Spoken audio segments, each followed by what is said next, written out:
Good evening. It's day 95 of the national emergency, and it's day 23 since the country's collective expression of civil unrest. And today, June 16th, is also National Youth Day in South Africa, commemorating the Soweto uprising in 1976. And today is also Gus's birthday. Happy birthday, young man. Gus is one of our favorite comedians. You remember him well. And also, as we saw in the beginning, today, or yesterday, the Supreme Court handed down a wonderful decision protecting the civil rights of the LGBTQ community. Now, we ran a picture of a flag. I want to pull that flag up. Now, this flag is the Pride flag progressive variation reboot by Daniel Quasar. Very interesting. Now, as it says, the colors on the flag, the LGBT6 full-sized color stripes, you can see right there, representing life, red, healing, orange, sunlight, yellow, nature, green, harmony, peace, blue, and spirit is the purple and the ultraviolet. Now, the 5 half size coming on the angle represent the trans identity, the light blue and the light pink and the white. And the marginalized POC communities, people of color, brown and black, as well as those living with AIDS and the stigma and those no longer living as well.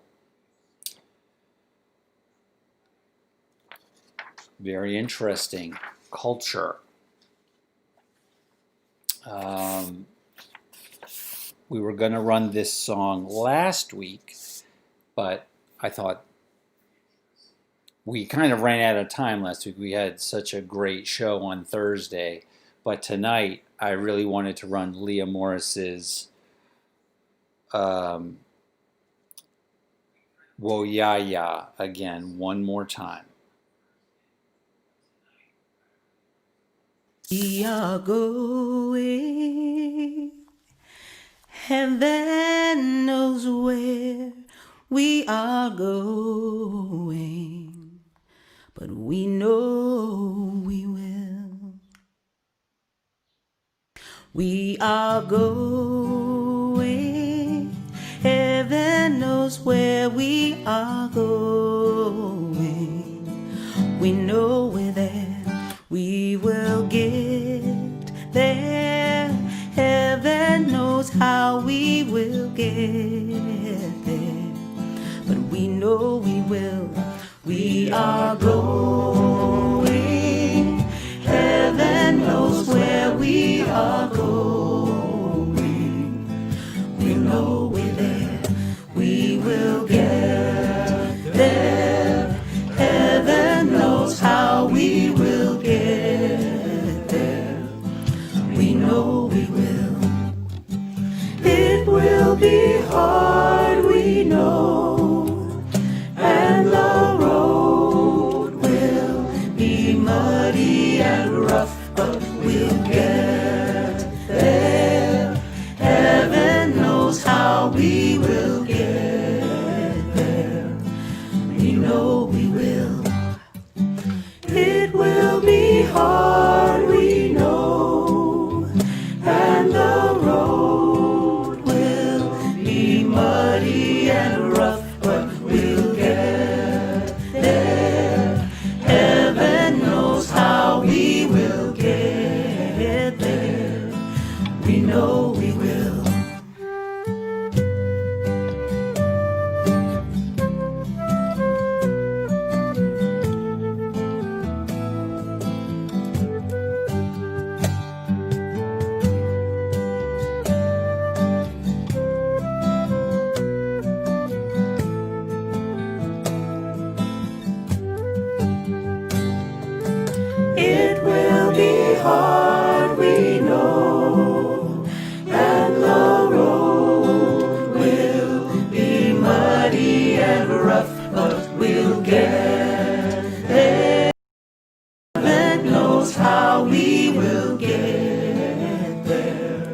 but we know we will. We are going. Heaven knows where we are going. We'll know we're there. Woyaya, Woyaya, Woyaya, Woyaya, Woyaya, Woyaya, Woyaya, Woyaya, Woyaya, Woyaya, Woyaya,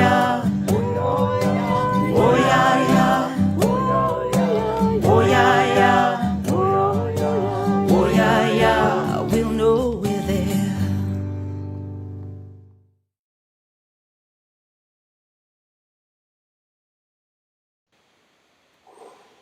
That song is more beautiful every single time I hear it. Thank you, Lea. Terrific. So, as we mentioned at the top of the show, today is National Youth Day in South Africa, commemorating, well, you know what? I'm bringing out Michael Proctor. He and I are going to have a bit of a conversation. It's been a lot of learning for me and a lot of processing because of what our country's going through right now. Now, Michael and I know each other. The kids went to school together.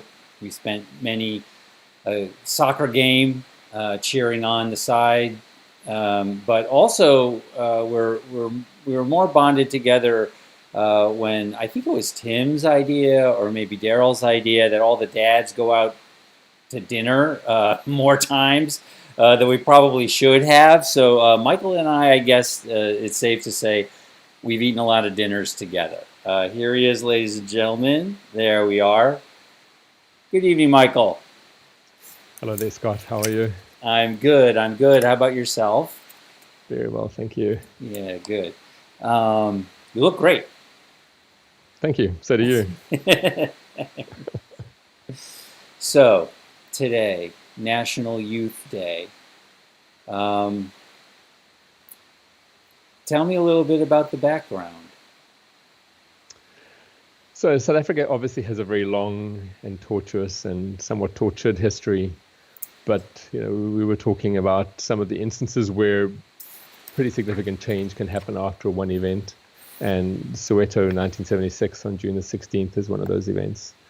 And it pretty much started as a demonstration of school children against having to learn various subjects in Afrikaans. And for those who don't know, there were primarily two languages that the government recognized as primary languages. They were English and Afrikaans, and then there were a wide variety, up to about 13 African languages that a lot of the black population spoke. And they decreed in 1975, as it happens, that Afrikaans would be used for education for certain subjects. And that just made education even more difficult for black African children. And they started demonstrating a couple of days prior to June the 16th. And on June the 16th, it went out of control. The police shot into the crowds. There was a classic and gut-wrenching picture of a young child being carried away from the violence to a hospital where he died. And that picture went all around the world and caused national and international condemnation of the government. And I think it just put a face on what so many black South Africans had been experiencing in much the same way as I think people saw in the George Floyd incident and so many others. But it just makes it so real. You cannot ignore it. You cannot excuse it. You can't explain it away. And it was a pivotal change. Yeah, and so this was a change from existing law, right? Well, no laws changed immediately after 1976. There really wasn't any marked change in the way people were ruled or the laws that they were. In fact, some of them could have become more stringent. Stephen Biko and others who died after 1976. Mm-hmm. But I think the pressure and international isolation and the growth of the community resistance in South Africa grew exponentially after 1976. And that you're attributing, or you're mentioning had a lot to do with that photograph getting out, because that photograph getting out was no easy feat. No, it wasn't. It was taken by a black photographer for a black newspaper, and a lot of the reports have stories about the photographer and how this changed his life. In some ways for the worst, in some ways for the better. But a very difficult picture to have taken. Yeah, and so I put in the links in the credits for the show tonight. Time 100 most influential photographs, and it deals with that photographs. And yeah, not only were all the people's lives, all the people in that photograph, their lives were completely changed. But the museums in South Africa and everywhere around the world really credit that moment that he captured as being a conduit for change, for sure. And what was it like, just a little backstory, to be in South Africa there, where being apart, being separate, was the rule? It's interesting because although there was so many laws to keep people of different races apart, you had residential segregation that was legislated and codified, public transportation and public parks and restaurants and movie theaters, etc., were very separate. There was still this strange dichotomy or contradiction in a way that probably every white household knew one or more black South Africans. A lot of black South Africans were employed in a domestic capacity or as gardeners, people who slowly worked into the workforce, and so a lot of people would have said, the person who works in our house isn't like all other black South Africans. And so there was this mental split in a way of people saying, yes, these are individuals and I'll really help them out and I'll pay for their schools, their education or their children's education or something. But as for the rest of the black South Africans, they can't vote, they can't live next door to me. It would be terrible if that was to happen. So there was a dissonance. It didn't feel on a human level just normal. You had to